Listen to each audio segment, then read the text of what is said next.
الله وبركاته সুন্নত নামাজ পড়ার জন্য নতুন করে কেউ দাওয়াত দিই।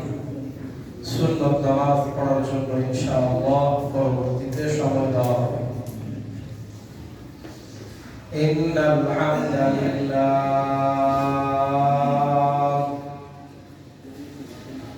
নাহমাদুহু ওয়া নাস্তাঈনুহু ওয়া নাস্তাগফিরুহু ওয়া নাউযু বিল্লাহি তাআলা মিন শুরুরি আনফুসিনা ওয়া মিন সাইয়্যাতি আ'মালিনা মান ইয়াহদিহিল্লাহু ফালা মুদিল্লা লাহু ওয়া মান يضلل فلا هادي له ونشهد أن لا إله إلا الله وحده لا شريك له ونشهد أن سيدنا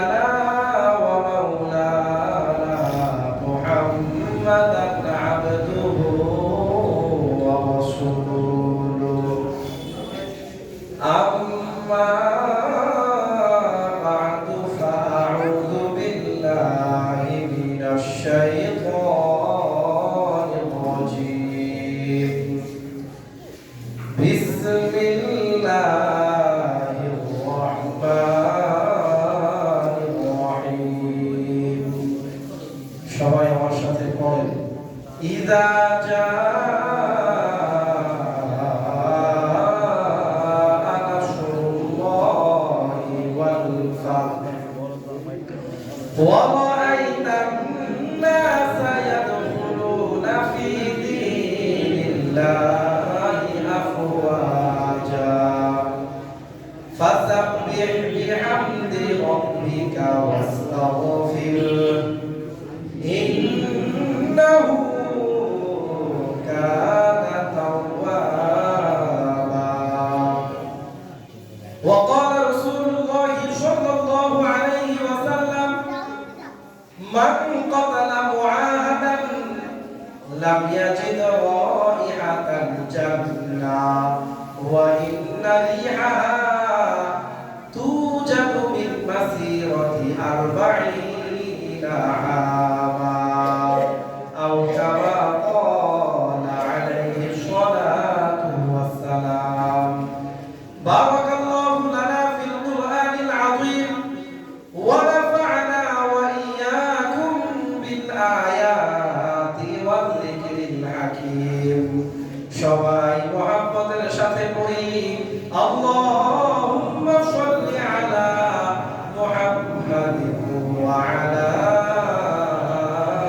آل محمد كما صليت على إبراهيم وعلى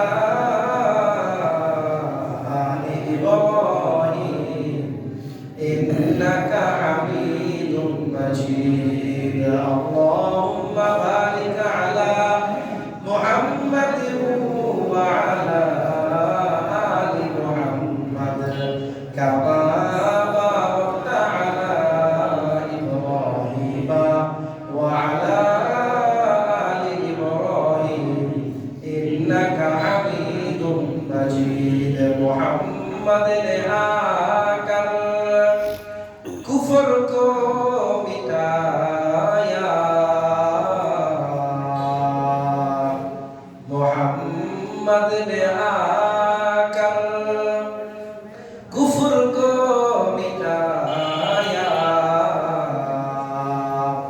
कुफ्र को मिटाकर सदाकत को बताया बलगल उला बिकमालिही कशफत दुजा बिजमालिही हसनत जमीउ खिसालिही صلوا عليه وآله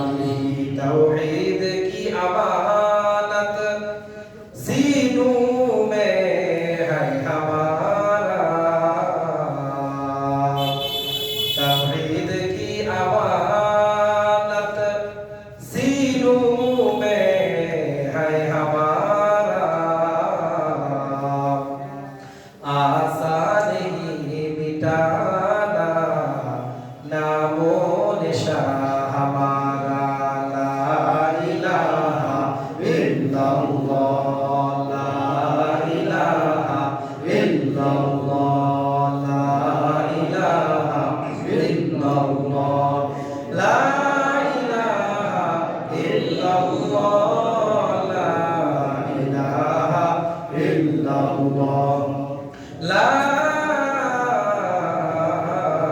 ইলাহা ইল্লাল্লাহ মুহাম্মাদুর রাসূলুল্লাহ। অত্র এলাকার সম্মানিত মুসল্লিয়ানে কেরাম, শ্রদ্ধেয় মুরব্বিয়ানে ইমাম, আমার প্রাণ প্রিয় তরুণ এবং যুবক ভাইরা, পর্দার আড়ালের মা এবং বোনেরা এবং সর্বস্তরের তাওহীদি জনতা, সমস্ত প্রশংসা ওই রব্বুল আলামিনের জন্য যে রব্বুল আলামিন আমাদেরকে সুস্থ শরীরে জুমার নামাজ আদায় করার লক্ষ্যে আগে আগে আসার তৌফিক দান করেছেন। তাই তার শেখানো ভাষা অনুযায়ী তার প্রতি কৃতজ্ঞতা জ্ঞাপনের লক্ষ্যে সবাই সুউচ্চ কণ্ঠে পড়ি আলহামদুলিল্লাহ। দরুদ ও সালাম বর্ষিত হোক তার প্রিয় হাবিব জনাব মুহাম্মদুর রাসূলুল্লাহ সাল্লাল্লাহু আলাইহি ওয়া আলিহি ওয়া সাল্লামের প্রতি এবং তার সমস্ত পরিবার পরিবর্গ এবং সমস্ত সহচর বৃন্দের প্রতি। সম্মানিত হাজিরিন, আমরা জানি বর্তমান মাস বিজয়ের মাস, যে মাস চলছে এই মাসের নাম হলো ডিসেম্বর। এই ডিসেম্বর মাসে আমরা এই দেশকে স্বাধীন করেছিলাম। এই মাসের 16 ডিসেম্বর এই দেশ জুলুমের হাত থেকে, জালেমদের হাত থেকে রক্ষা পেয়েছিল। প্রিয় ভাইরা, কিছুদিন পরেই আগমন করছে 16 ডিসেম্বর স্বাধীনতা দিবস। প্রিয় ভাইরা, আমরা যে স্বাধীনতা অর্জন করেছি, এই স্বাধীনতার ইতিহাস এবং এই স্বাধীনতার ক্ষেত্রে কাদের ভূমিকা সবচেয়ে বেশি ছিল, কারা এই স্বাধীনতার জন্য জীবন দিয়েছেন, কারা এই স্বাধীনতার জন্য রক্ত আল্লাহর জমিনে ঢেলে দিয়েছেন, তাদের আলোচনা আমরা এই শুক্রবারে করব। আল্লাহ রাব্বুল ইজ্জত ওয়াল জালাল আমাদের নিয়তে আমাদেরকে আলোচনাগুলো শোনার তৌফিক দান করুন। সবাই জোরে পড়েন আমিন। প্রিয় ভাইরা, 1971 সালে 16 ডিসেম্বর আমরা যে স্বাধীনতা অর্জন করেছিলাম, এই স্বাধীনতার মূল ভিত্তি হলো আমরা বহু আগে আমাদের এই দেশকে ব্রিটিশদের হাত থেকে, ইংরেজদের হাত থেকে রক্ষা করতে পেরেছিলাম। প্রিয় ভাইরা, আপনারা জানেন নবী মুহাম্মদুর রাসূলুল্লাহ সাল্লাল্লাহু আলাইহি ওয়াসাল্লামের মাধ্যমে 622 খ্রিস্টাব্দে আরব সহ পুরো বিশ্বে ইসলামী খেলাফতের প্রতিষ্ঠার সূচনা হয়। নবী মুহাম্মদুর রাসূলুল্লাহ সাল্লাল্লাহু আলাইহি ওয়াসাল্লাম কর্তৃক মদিনার মাঝে খেলাফত ব্যবস্থা প্রতিষ্ঠিত হয়। নবী মুহাম্মদুর রাসূলুল্লাহ সাল্লাল্লাহু আলাইহি ওয়াসাল্লামের সাহাবায়ে কেরাম রাদিয়াল্লাহু আনহুম আজমাইনদের মাধ্যমে মধ্য এশিয়ায় খিলাফত কায়েম হয়, পূর্ব এশিয়ায় খিলাফত কায়েম হয়, আফ্রিকায় খিলাফত কায়েম হয়। প্রিয় ভাইরা, চীনে খিলাফত কায়েম হয়, ভারতের অঞ্চলগুলোতে খিলাফত কায়েম হয়। মুসলমানরা বিশেষ করে ভারত উপমহাদেশে প্রায় 750 বছর পর্যন্ত শাসন করেছিল। প্রিয় ভাইরা, যেই মুসলমানরা ভারত উপমহাদেশে 750 বছর শাসন করেছিল, এই মুসলমানদের হাত থেকে কারা ইসলামী খেলাফতকে কেড়ে নিয়েছে, তাদের পরিচয় জানার দরকার আছে কিনা? প্রিয় ভাইরা, জোরে বলেন আছে কিনা? প্রিয় ভাইরা, মুসলমানদের মাধ্যমে, মুসলমান শাসক গোষ্ঠীর মাধ্যমে ভারত উপমহাদেশে নববী আদর্শের এক নমুনা এবং নববী আদর্শের এক উত্তম দৃষ্টান্ত ভারত উপমহাদেশে পাওয়া গিয়েছিল। কিন্তু বর্তমানে যদি আমরা দেখি, তাহলে দেখব ভারত উপমহাদেশে ইসলামী খেলাফা নাই। চিৎকার করে বলেন ঠিক কিনা? যে মুসলমানরা 750 বছর পর্যন্ত ভারত উপমহাদেশে খিলাফাকে কায়েম করেছিল, সেই মুসলমানদের হাত থেকে এই খিলাফা কিভাবে চলে গেল, এই ইতিহাস আমাদের জানার দরকার আছে কিনা? প্রিয় ভাইরা, প্রিয় ভাইরা, মুসলমানরা যখন সুজলা সুফলায় ভারত উপমহাদেশে ইসলামী খেলাফত অনুযায়ী রাষ্ট্র পরিচালনা করছিল, তখন ইংরেজদের, ব্রিটিশদের, ইংরেজ লাল কুকুরদের আমার সুজলা সুফল ভারত উপমহাদেশের দিকে তাদের কুনজর যায়। তারা ছলে বলে করে কৌশলে বিভিন্ন ভাবে ফন্দি আনতে থাকে কিভাবে আমাদের ভারত এই উপমহাদেশটাকে কেড়ে নেওয়া যায়। সবাই বলেন নাউজুবিল্লাহ। প্রিয় ভাইরা, অত্যন্ত পরিতাপের বিষয়, অত্যন্ত দুঃখের বিষয়, তারা ইস্ট ইন্ডিয়া কোম্পানির ছদ্মনাম ব্যবহার করে তারা এই ভারত উপমহাদেশে আগমন করে। ভারত উপমহাদেশে আগমন করার পরে তারা বড় বিজনেসম্যান হয়ে যায়। তারা বড় আকারে ব্যবসা করতে শুরু করে।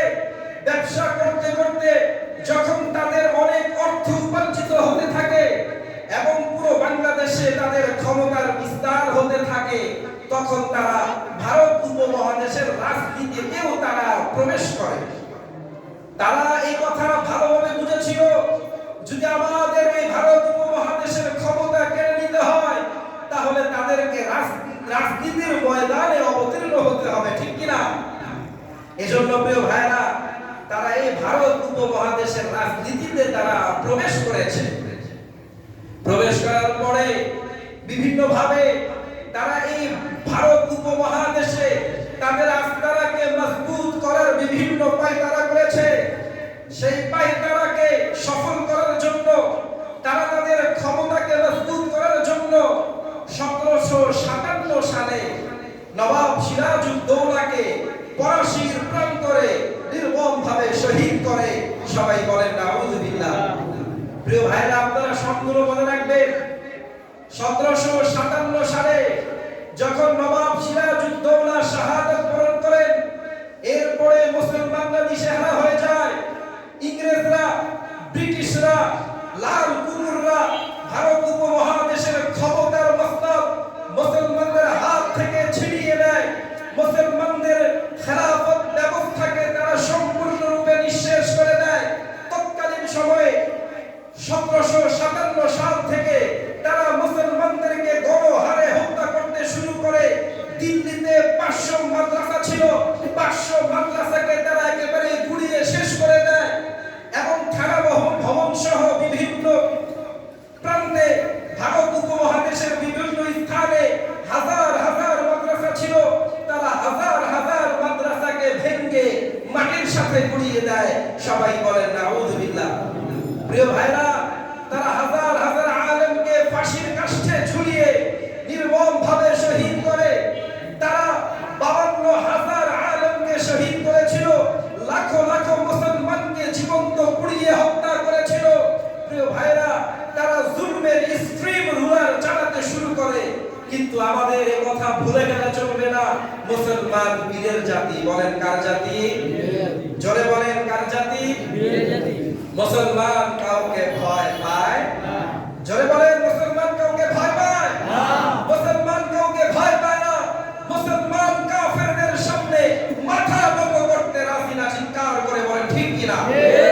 মুসলমানরা রক্ত ঢেলে দিবে, মুসলমানরা না খেয়ে থাকবে, কিন্তু মুসলমানরা কোনো কাফেরের সামনে, বাতিলের সামনে মাথা নত করতে রাজি না। চিৎকার করে বলেন ঠিক কিনা? এজন্য মুসলমানদেরকে যদিও তারা গণহারে হত্যা করতে শুরু করেছিল, শহীদ করতে শুরু করেছিল, কিন্তু মুসলমানরা গণ বিপ্লবে, গণ আন্দোলনে তারা নেমে গিয়েছিল। 1831 সালে মুসলমানরা আজাদী আন্দোলন করেছিল, কিন্তু মীর জাফরের কারণে, মীর সাদেকের কারণে, কিছু মুনাফিক মুসলমান নামধারী গোষ্ঠীর কারণে 1831 সালে উলামায়ে কেরামের নেতৃত্বে যে আন্দোলন হয়েছিল, এই আন্দোলনে মুসলমানরা পরাজয় বরণ করে। সবাই বলেন নাউজুবিল্লাহ। প্রিয় ভাইরা, মুসলমানরা পরাজয় বরণ করেছিল মুনাফিক গোষ্ঠীর কারণে। বলেন কাদের কারণে? মুনাফিক। আজও সমাজে মুনাফিক মার্কা মুসলমান আছে কিনা? এজন্য তাদেরকে চিহ্নিত করতে হবে, তাদের ষড়যন্ত্র থেকে ইসলামকে হেফাজত করতে হবে, মুসলমানকে হেফাজত করতে হবে।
মুসলমানরা 1857 সালে সিপাহী বিপ্লব নামে আবার আন্দোলন শুরু করে। চিৎকার করে বলেন সুবহানাল্লাহ। প্রিয় ভাইরা, অত্যন্ত পরিতাপের বিষয়, 1857 সালেও মুসলমানরা তাদের আন্দোলনে সফল হতে পারে মুনাফিকদের কারণে। 1857 সালেও মুসলমানরা পরাজয় বরণ করে। পরাজয়ের গ্লানি মুসলমানরা তাদের নিজেদের মাথায় নিতে বাধ্য হয়ে যায়। প্রিয় ভাইরা, কিন্তু মুসলমান দমে যাওয়ার জাতি, জোরে বলেন মুসলমান দমে যাওয়ার জাতি। যদিও 1857 সালে সিপাহী বিপ্লবে, সিপাহী আন্দোলনে মুসলমানরা শাহাদাত বরণ করেছিলেন, মুসলমানরা পরাজয় বরণ করেছিলেন, কিন্তু মুসলমানরা আবার মাথা উঁচিয়ে দাঁড় হওয়ার, মাথা উঁচিয়ে আবার কাফেরদের বিরুদ্ধে গণ বিপ্লবে শরীক হওয়ার প্রচেষ্টায় লিপ্ত ছিলেন। সবাই বলেন নাউযুবিল্লাহ। প্রিয় ভাইরা, মুসলমানরা দেখলেন, উলামায়ে কেরাম দেখলেন, আমরা যেভাবে আন্দোলন করছি, এইভাবে আন্দোলন করার মাধ্যমে সফলতা অর্জন করা সম্ভব না। আমাদের মাঝে মুনাফিকদের অনুপ্রবেশ ঘটেছে। মুনাফিকদের হাত থেকে আমাদের নিজেদেরকে রক্ষা করতে হবে। এজন্য উলামায়ে কেরামের 6 বিশিষ্ট এক কমিটি গঠন করা হয়। সেই কমিটি গঠনের মাধ্যমে উলামায়ে কেরাম এই সিদ্ধান্ত গ্রহণ করেন। 1866 সালে এই সিদ্ধান্ত গ্রহণ করেন, আমরা দারুল উলুম দেওবন্দ নামে একটি মাদ্রাসা প্রতিষ্ঠা করব। বলেন কি নাম? দারুল উলুম দেওবন্দ। আপনারা এই মাদ্রাসার নাম জানেন কিনা বলেন? কওমি প্রধান মাদ্রাসা। কওমি মাদ্রাসা যতগুলো আছে তার প্রধান প্রাণ কেন্দ্রের নাম কি? দারুল উলুম দেওবন্দ। এজন্য প্রিয় ভাইরা, কওমি মাদ্রাসাকে আপনারা অবমূল্যায়ন করবেন না। কওমি মাদ্রাসার অবদানকে মুসলমান যদি ভুলে যায়, তাহলে তাদের চেয়ে বড় গাদ্দার আর কেউ থাকতে পারে না। যখন উলামায়ে কেরাম দেখলেন, যদি এখন আমরা মাদ্রাসা প্রতিষ্ঠা না করি, আমরা যদি গণবিপ্লবে যেভাবে আমরা নেমেছি, আমাদের পদ্ধতি যদি আমরা না পাল্টাই, তাহলে কাফেরদের সাথে টিকে থাকা সম্ভব না।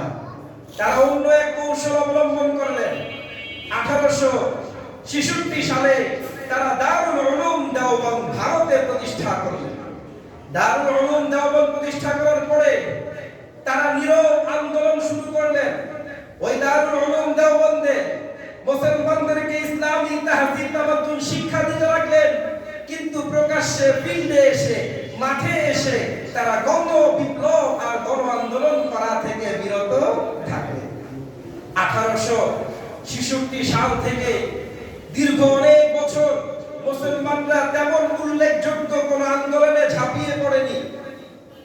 এই দারুল উলুম দেওবন্দ থেকে বড় বড় আলেম তৈরি হলো, তাদেরকে জিহাদের স্পৃহা দেওয়া হলো, তাদের মনে কাফেরদের বিরুদ্ধে ক্ষোভ সৃষ্টি করা হলো। ইসলামের কালেমাকে, আল্লাহর জমিনে আল্লাহর দ্বীনকে কায়েম করার জন্য যা যা করা লাগে সে সবগুলো তাদেরকে শিক্ষা দিতে শুরু করলো। আসাদিজায়ে কেরাম দারুল উলুম দেওবন্দের ছাত্রদেরকে ওই জিনিসের শিক্ষা দিতেন। সবাই চিৎকার করে বলেন সুবহানাল্লাহ। প্রিয় ভাইরা, দারুল উলুম দেওবন্দ এর ছাত্ররা 18 শতকে আর কোন গণবিপ্লবে তারা ঝাঁপিয়ে পড়ল না। 1915 সালে দারুল উলুম দেওবন্দের ছাত্র শাইখুল হিন্দ মাহমুদ হাসান দেওবন্দি রাহিমাহুল্লাহ রেশমি রুমাল নামক এক আন্দোলনে ঝাঁপিয়ে পড়লেন। এই রেশমি রুমাল আন্দোলনের সব কলাকৌশল, সমস্ত গোপন তথ্য ইংরেজ পুলিশদের হাতে চলে গেল, যার মাধ্যমে মুসলমানদের সমস্ত পরিকল্পনাগুলো নস্যাৎ হয়ে গেল। সবাই বলেন নাউযুবিল্লাহ। প্রিয় ভাইরা, মুসলমানদের সমস্ত পরিকল্পনাগুলো নস্যাৎ হয়ে যাওয়ার পরে শাইখুল হিন্দ মাহমুদ হাসান দেওবন্দি রাহিমাহুল্লাহকে 1916 সালে জেলখানায় বন্দী করা হয়। তাকে সর্বপ্রথম আফগানে নিয়ে যাওয়া হয়, এরপরে মিশরে নিয়ে যাওয়া হয়, এরপরে মান্ডার দ্বীপে তাকে বন্দী করে রাখা হয়। প্রিয় ভাইরা, 1916 সালে তিনি কারারুদ্ধ অবস্থায় আছেন। 1917 সালেও তিনি কারারুদ্ধ অবস্থায় আছেন, 1918 সালেও তিনি কারারুদ্ধ অবস্থায় আছেন। অনেক ওলামায়ে কেরাম যারা রেশমি রুমাল আন্দোলনের নেতৃত্ব দিয়েছিলেন সবাইকে কারাগারে নিয়ে যাওয়া হয়েছিল। এজন্য প্রিয় ভাইরা, তৎক্ষণাৎ মুসলমানদের আন্দোলন থেমে যায়। মুসলমানদের আন্দোলন যদিও বাহ্যিক দৃষ্টিকোণ থেকে থেমে যায়, কিন্তু মুসলমানরা কোনোদিন থেমে যায় না।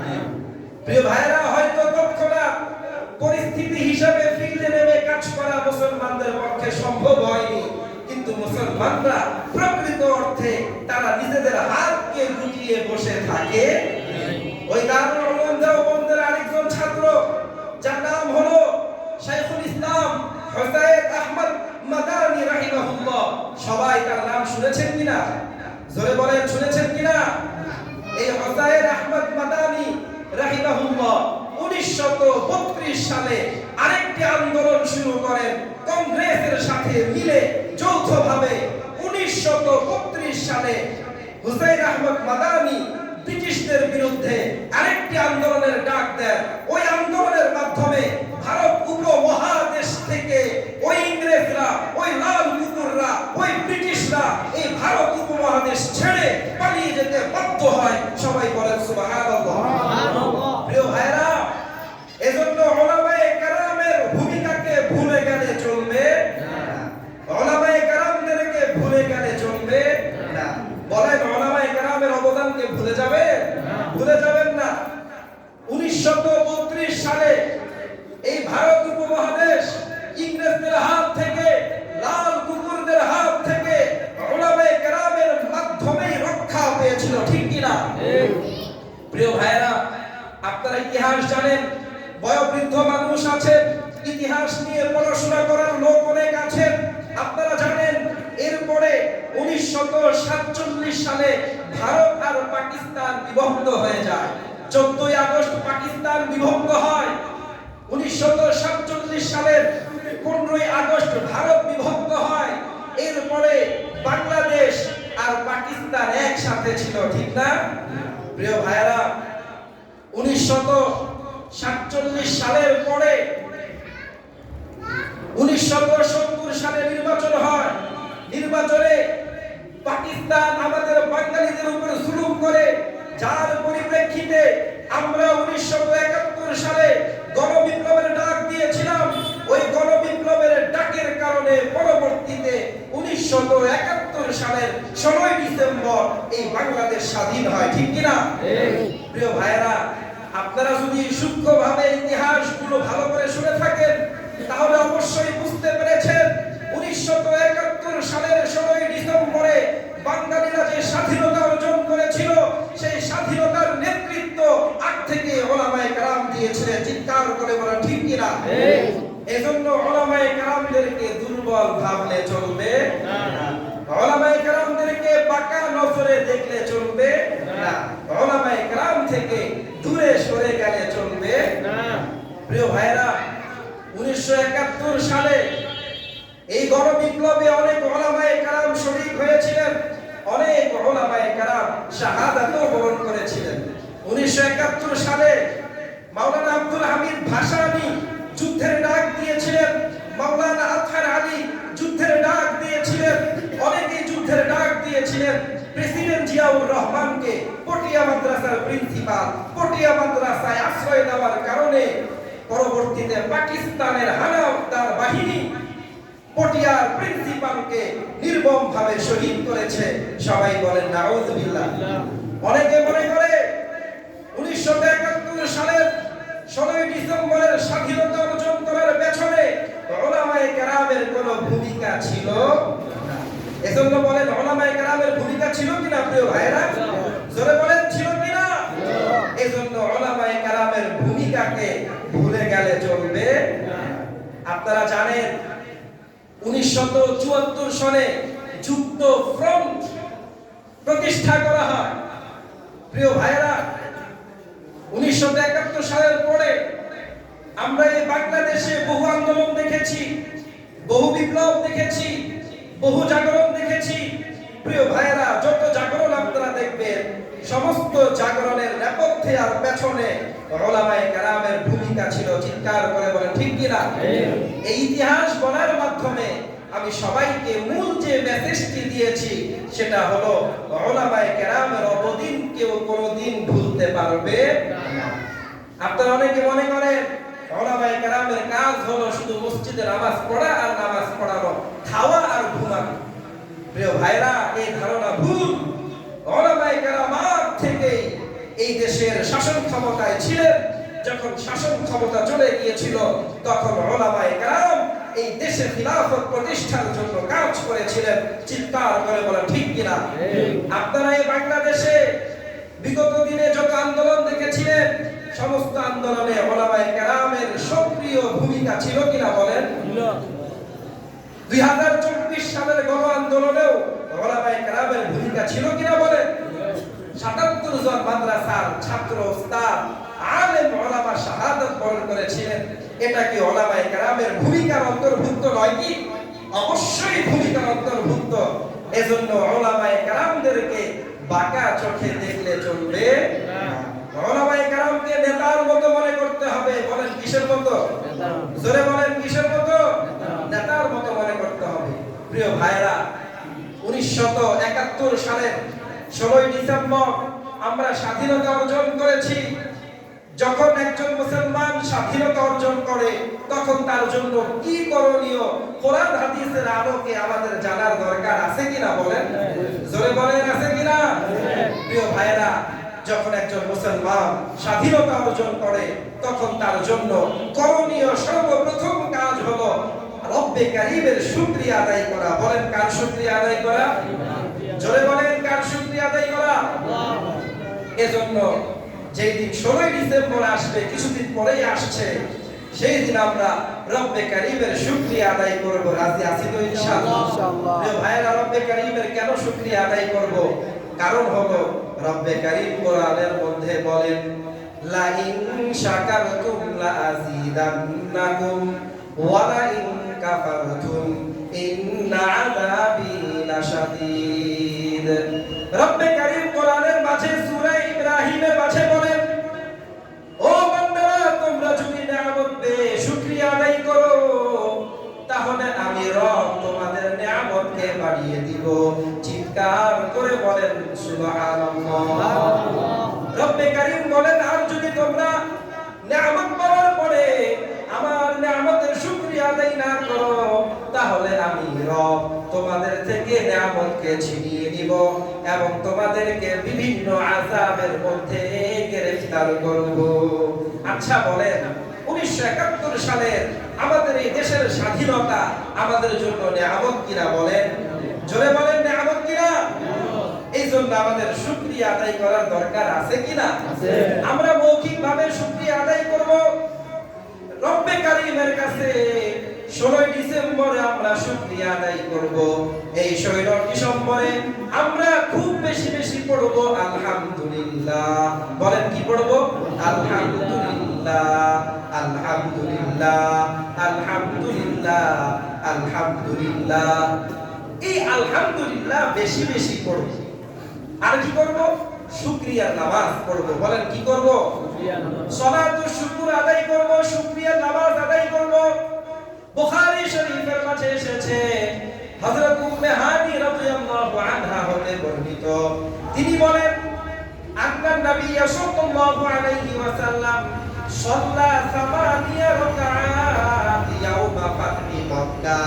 হযরত উম্মে হানি রাদিয়াল্লাহু আনহা বলেন, যেই দিন মক্কা বিজয় হয়েছিল ওই দিন নবী মুহাম্মদুর রাসূলুল্লাহ শুকরিয়া আদায় করার লক্ষ্যে 8 রাকাত নামাজ পড়েছিলেন।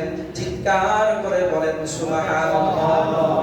বলেন তো কয় রাকাত নামাজ পড়েছিলেন? 8 রাকাত। জোরে বলেন কয় রাকাত? এজন্য জানি না কোন বছরে 16 ডিসেম্বর আসলে আপনারা কোন শুকরিয়ার নামাজ পড়েছেন কিনা, কিন্তু এই বছর ইনশাআল্লাহ 16 ডিসেম্বরে 8 রাকাত শুকরিয়ার নামাজ নফলের নিয়তে আপনারা সবাই পড়বেন ইনশাআল্লাহ। রাজি আছেন তো ইনশাআল্লাহ? কেন পড়বেন? সুন্নতের উপর আমল করার নিয়তে। বলেন কেন? সুন্নতের উপর আমল করার নিয়তে। আচ্ছা বলেন, নবী যদি মক্কা বিজয়ের দিনে শুকরিয়া আদায়ের লক্ষ্যে 8 রাকাত নামাজ আদায় করতে পারে, আর আপনি নবীর সুন্নতের উপর আমল করার লক্ষ্যে 8 রাকাত নামাজ 16 ডিসেম্বরের দিন পালন করেন, আদায় করেন, তাহলে আপনার সুন্নতের উপর আমল হবে কিনা বলেন? জোরে বলেন, হবে কিনা? মুসলমানদের সুন্নতের উপর আমল করার দরকার আছে কিনা? আছে। এই জন্য 16 ডিসেম্বরের দিনে বেশি বেশি পড়বেন আলহামদুলিল্লাহ। সবাই একসাথে পড়েন আলহামদুলিল্লাহ, আলহামদুলিল্লাহ, আলহামদুলিল্লাহ, আলহামদুলিল্লাহ। পাশাপাশি শুকরিয়ার কয় রাকাত নামাজ পড়বেন বলেন? 8 রাকাত। কয় রাকাত? তৃতীয় আমল হলো 16 ডিসেম্বরের দিনে আপনারা শুকরিয়ার রোজা রাখবেন। বলেন কিসের রোজা? শুকরিয়ার রোজা।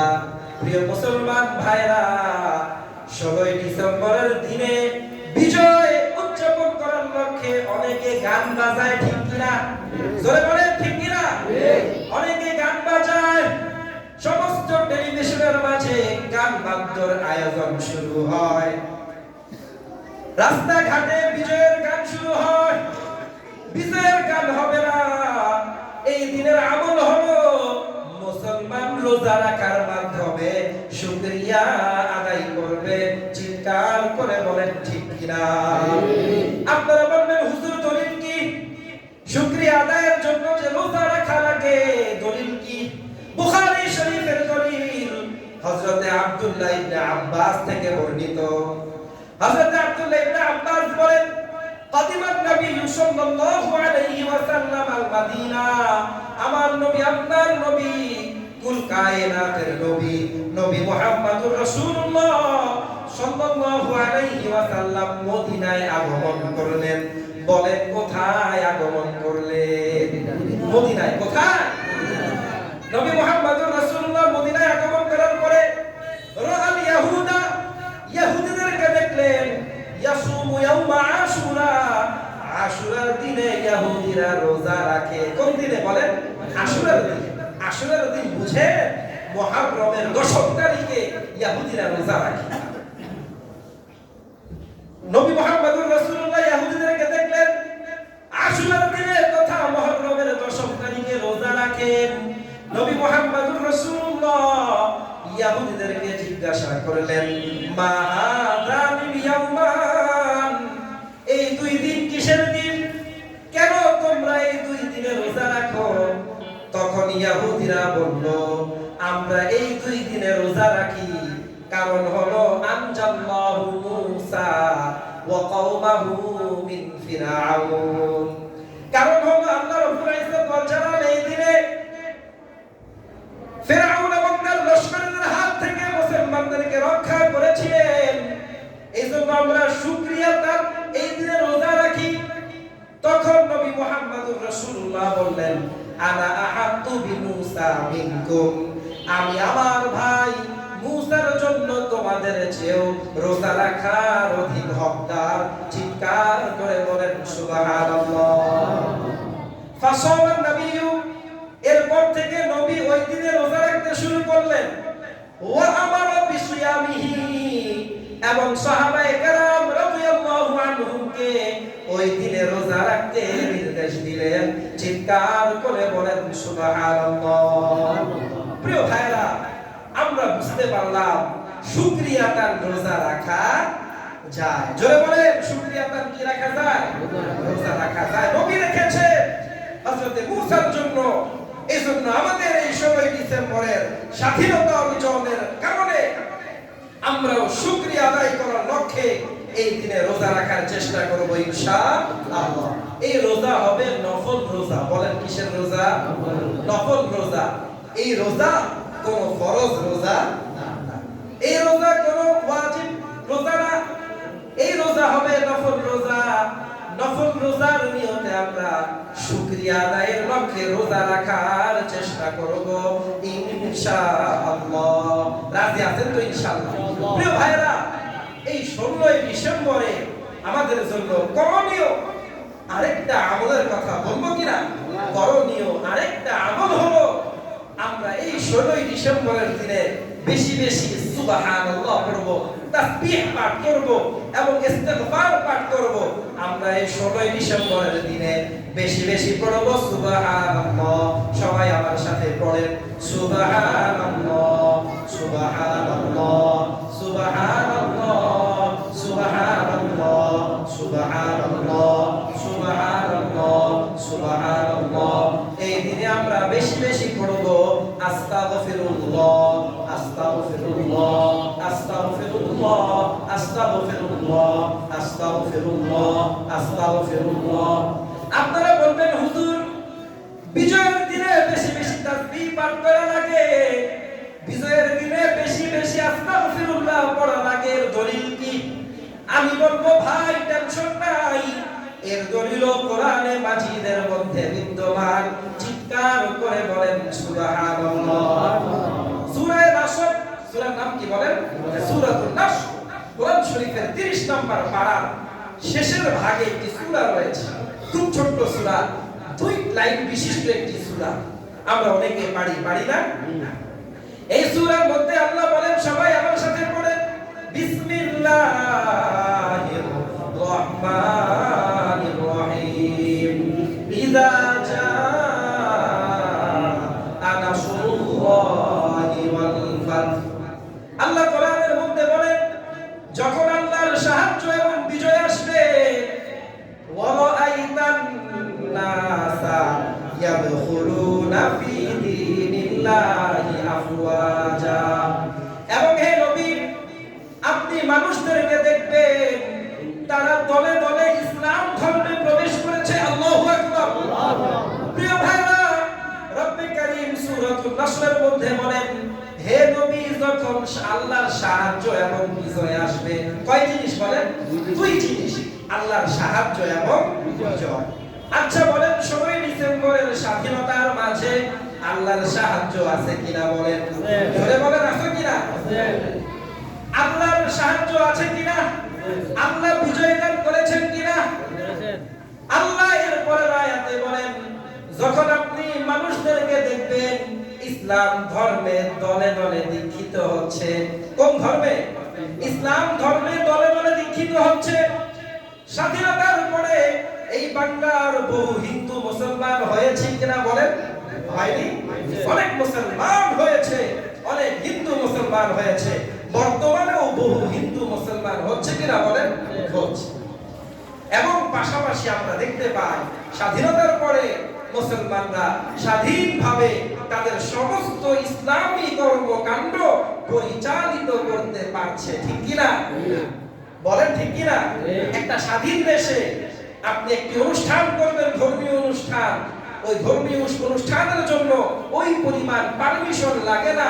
যদি দেশটি স্বাধীন না হয় তাহলে যে পরিমাণ পারমিশন লাগে, ঠিক না? আল্লাহ বলছেন কোরআনের মধ্যে, হে নবী, যখন আপনি মানুষদেরকে দেখবেন লোকেরা আল্লাহর ধর্মে দলে দলে প্রবেশ করেছে, রব্বে কারীম বলেন, ফাসাব্বিহ বিহামদি রাব্বিকা ওয়াস্তাগফির। হে হাবিব, বিজয়ের পরে আপনার আমল হলো 2টা। বলেন কয়টা? 2টা।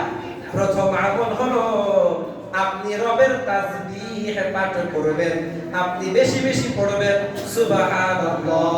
সবাই পড়েন সুবহানাল্লাহ, সুবহানাল্লাহ, সুবহানাল্লাহ, সুবহানাল্লাহ, সুবহানাল্লাহ, সুবহানাল্লাহ।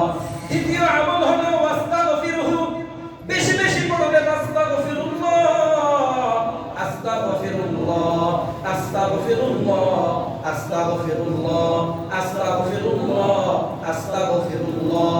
আল্লাহ বলেন, কেন বেশি বেশি তাসবিহ পাঠ করবেন, কেন বেশি বেশি আস্তাগফিরুল্লাহ পড়বেন? কারণ হলো ইন্নাহু কানা তাওয়াবা। কেননা যেই বান্দা রবের কাছে ক্ষমা চায়, ক্ষমা চাইতে দেরি হয় কিন্তু রবের ক্ষমা করতে দেরি হয় না। চিৎকার করে বলেন সুবহানাল্লাহ। এজন্য প্রিয় ভাইরা, বিজয়ের দিনে ক্ষমা চাইবেন কার কাছে? আরো জোরে কার কাছে?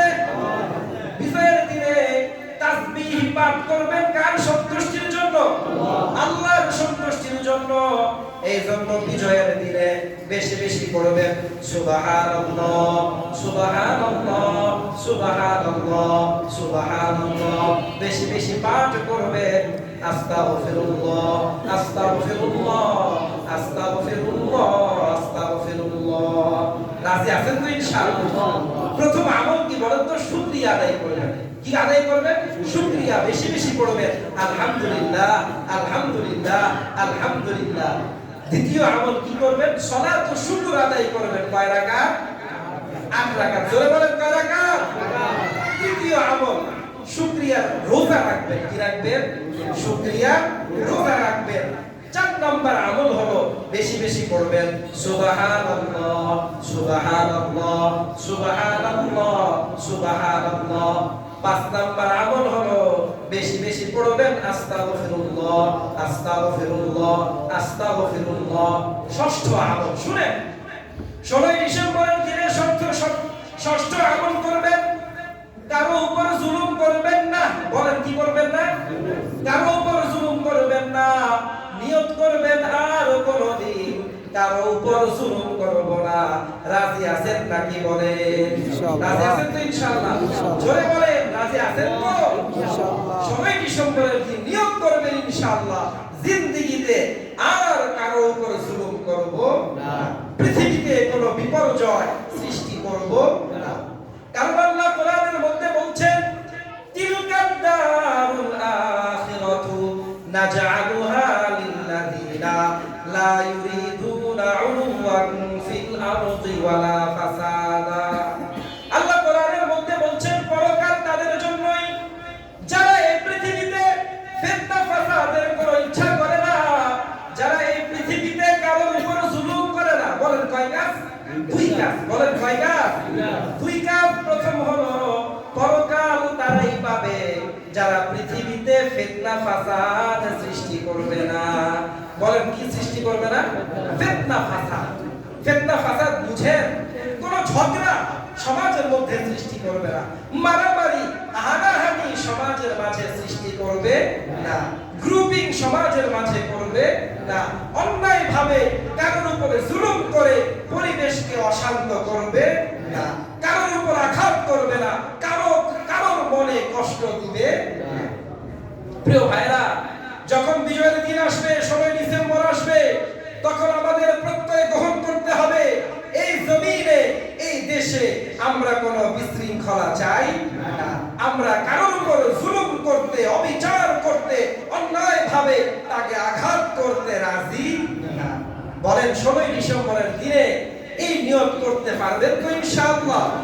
প্রিয় ভাইরা, পরবর্তী আমল হলো আল্লাহ কোরআনের মধ্যে বলেন যাদেরকে আমি রব বিজয় দান করব, পৃথিবীর ক্ষমতা দিব, তাদের জন্য কয়েকটা আমল আছে। কি আছে বলেন? কয়েকটা আমল আছে।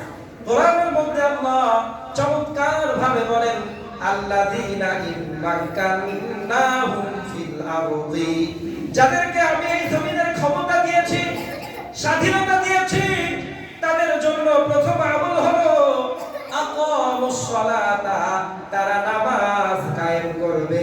চিৎকার করে বলেন কি কায়েম করবে? জোরে বলেন কি? কয় ওয়াক্ত বলেন? জোরে বলেন কয় ওয়াক্ত? ফজর আছে কিনা? জোরে বলেন আছে কিনা? যোহর আছে কিনা? আসর আছে কিনা? মাগরিব আছে কিনা? এশা আছে কিনা? রব বলেন যাদেরকে আমি রব বিজয় দিলাম, আল্লাহর জমিনের স্বাধীনতা দিলাম, তাদের জন্য করণীয় প্রথম আমল হলো তারা কার সন্তুষ্টির জন্য নামাজ পড়বে? জোরে বলেন কার সন্তুষ্টির জন্য? আল্লাহ বলেন আকামুস সালাতা, তারা নামাজ কায়েম করবে। ওয়া আতাউজ যাকাতা, দ্বিতীয় হলো ধনী হলে যাকাত দিবে। বলেন ধনী হলে কি দিবে? যাকাত দিবে। এজন্য নিয়ত করবেন ইনশাআল্লাহ। নিয়ত করবেন স্বাধীনতা দিবস থেকে নিয়ত করবেন যদি আমি সম্পদশালী হই তাহলে আমি আমার সম্পদের যথাযথ যাকাত দিব ইনশাআল্লাহ। রাজি আছেন তো ইনশাআল্লাহ? যথাযথ যাকাত দিব। আপনি যে কয় টাকার মালিক, আপনি যদি 2 কোটি টাকার মালিক হন, লাখ কোটিতে 2.5 লাখ, তাহলে 2 কোটিতে দিতে কয় লাখ? 5 লক্ষ। বলেন কয় লক্ষ? 5 লক্ষ। তাহলে আপনি 5 লক্ষ টাকার যাকাত দিবেন, রাজি আছেন কিনা? ইনশাআল্লাহ। 5 লক্ষ টাকার যাকাত দিবেন। আপনার কাছে যে পরিমাণ সম্পদ আছে তার 40 ভাগের 1 ভাগ যাকাত দিবেন, রাজি আছেন তো ইনশাআল্লাহ? প্রিয় ভাইরা, এই কাজগুলো আমাদের করতে হবে। যদি আমরা এই কাজগুলো না করি তাহলে আমাদের স্বাধীনতা আমাদের হাতে থাকবে? বলেন থাকবে? আল্লাহ আমাদেরকে স্বাধীনতা দিয়েছেন, বোঝার বিষয়। স্বাধীনতা দিয়ে আল্লাহ আমাদেরকে কিছু কাজ দিয়েছেন। কি দিয়েছেন বলেন? কাজ দিয়েছেন। আচ্ছা বলেন, আপনি যদি এমপি হন, আপনি যদি মন্ত্রী হন, আপনি যদি প্রাইম মিনিস্টার হন, আপনি যদি কাউন্সিলর হন, তাহলে রাষ্ট্রের পক্ষ থেকে আপনার উপরে কিছু দায়িত্ব অর্পণ করা হয় কিনা? বলেন হয় কিনা? আপনি যদি কাজ না করেন তাহলে আপনাকে ওই দায়িত্বে রাখবে নাকি ওই দায়িত্ব থেকে আপনাকে বরখাস্ত করবে? বলেন কি করবে? বরখাস্ত করবে না? আচ্ছা বলেন, আমি মসজিদের ইমাম খতিব, আমি আমার দায়িত্ব যদি পালন না করি তাহলে আমি এখানে থাকতে পারবো? জোরে বলেন পারবো? আপনি একটি দোকানে চাকরি করেন, আপনি যদি যথাযথভাবে চাকরি না করেন তাহলে আপনার চাকরি থাকবে? থাকবে। আল্লাহ রাব্বুল ইজ্জত বলছেন, ও বান্দা শুনে রাখো, আমি রব বিজয় দান করার পরে তোমাদেরকে 4টা কাজ দিলাম। কয়টা বলেন? জোরে বলেন কয়টা? প্রথম কাজ হলো নামাজ পড়তে হবে। বলেন কি পড়তে হবে? নামাজ পড়তে হবে। দ্বিতীয় কাজ হলো ধনী হলে যাকাত দিতে হবে। অতএব ধনীরা যাকাত না দিলে এই স্বাধীনতা থাকবে? ঘোষণা কার? জোরে বলেন কার? আল্লাহ বলছেন, স্বাধীনতা পাওয়ার পরে যদি নামাজ না পড়ো, এই স্বাধীনতা আমি রব তোমাদের হাত থেকে ছিনিয়ে নিব। স্বাধীনতা পাওয়ার পরে যদি যাকাত না দাও, এই স্বাধীনতা তোমাদের হাতে থাকবে না। এই স্বাধীনতা আমি রব তোমাদের হাত থেকে ছিনিয়ে নিব। এজন্য নামাজ পড়ার দরকার আছে কিনা বলেন? মুসলমান কি 5 ওয়াক্ত নামাজ পড়ে? প্রিয় ভাইরা, আমার খুব ব্যথা লাগে মুসলমান কিভাবে নামাজ পড়ে না। এটা আমাদের বুঝে আসে? বলেন বুঝে আসে? আসে না। এজন্য কয় ওয়াক্ত নামাজ পড়বে? 5 ওয়াক্ত। দ্বিতীয় আমল, ধনী হলে যাকাত দিবেন। তৃতীয় কাজ হলো আমারু বিল মারুফ। তৃতীয় কাজ হলো সব কাজে আদেশ করবে। চতুর্থ কাজ হলো ওয়াদাহাউ আনিল মুনকারি, এবং অসৎ কাজ থেকে বিরত রাখবে। আচ্ছা বলেন, মুসলমান কি সব কাজের আদেশ করে? জোরে বলেন করে? জোরে বলেন করে? সব কাজের আদেশ করতে হবে। এই তাবলীগের ভাইরা আসরের পরে বের হয় কাস্তের আমলে, দোকানে দোকানে গিয়ে বলে, ভাই আসেন মসজিদে যাই, 5 ওয়াক্ত নামাজ আদায় করি। এটা হলো সৎ কাজের আদেশ। এটা বলেন কি? সৎ কাজের আদেশ। এবং প্রত্যেক মুসলমানকে সৎ কাজের আদেশ করতে হবে। আপনি রাস্তায় বের হয়েছেন, এক ভাই নামাজের সময় নামাজ না পড়ে দোকানে বসে আছে, আপনি মুসলমান হিসেবে বলবেন, ভাই আসেন নামাজের সময় হয়ে গিয়েছে, মসজিদে আসি, নামাজ পড়ি।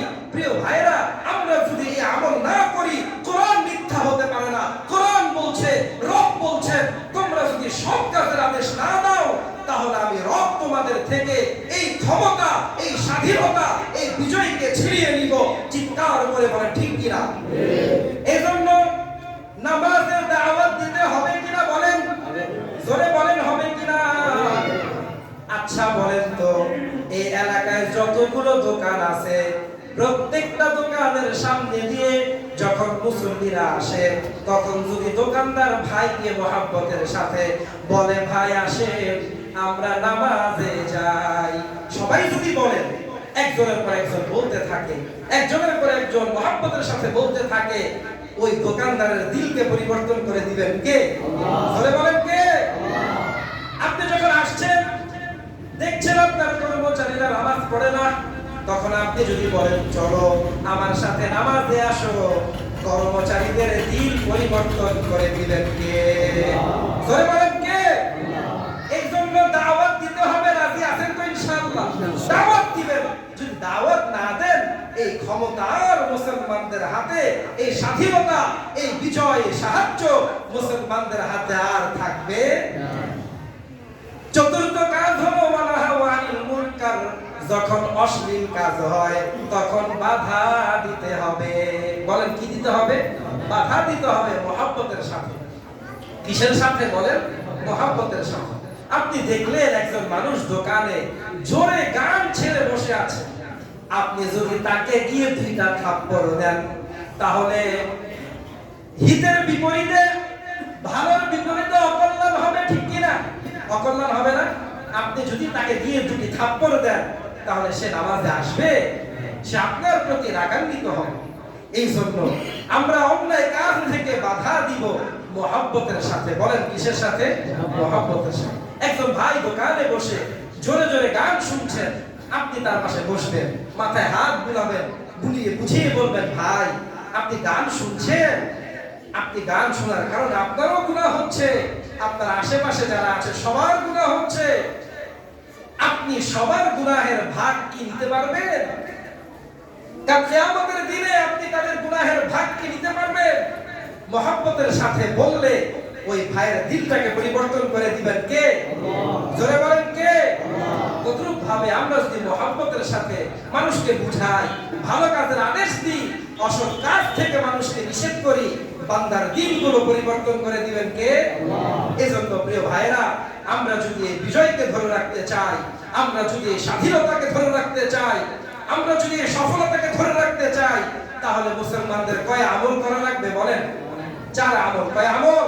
4 আমল। নামাজ আদায় করা লাগবে, ধনীদের যাকাত দিতে হবে, সৎ কাজের আদেশ করতে হবে, অসৎ কাজ থেকে নিষেধ করতে হবে। রাজি আছেন তো ইনশাআল্লাহ? প্রিয় ভাইরা, আপনি নামাজ পড়বেন না, শীতের সময় ফজরের সময় ঘুমিয়ে থাকবেন, আর আপনি আশায় থাকবেন যে আপনার এই স্বাধীনতা আপনার কাছে থাকবে, কশিন কালেও তা হতে পারে না। ঘোষণাকার, কারণ কোরআন কোনদিন মিথ্যা হতে পারে না, আল্লাহ কোনদিন মিথ্যা বলেন না, কোরআনও মিথ্যা হতে পারে না। ধনী হয়ে যাকাত দিবেন না, এই স্বাধীনতা আমাদের হাতে থাকবে না। আপনি সক্ষম হয়ে সৎ কাজের আদেশ করবেন না, অসৎ কাজ থেকে বারণ করবেন না, নিষেধ করবেন না, এই স্বাধীনতা আপনার হাতে আমার হাতে থাকতে পারে না। এজন্য এই আমলগুলো করবেন তো ইনশাআল্লাহ। যা বলা হলো, আল্লাহ রাব্বুল ইজ্জত ওয়াল জালাল আমাদের সবাইকে আমল করার তৌফিক দান করুন। ওয়া আখিরু দাওয়ানা আলহামদুলিল্লাহি রাব্বিল আলামিন। সম্মানিত মুসলিম ভাইয়েরা, একটি ঘোষণা শুনি।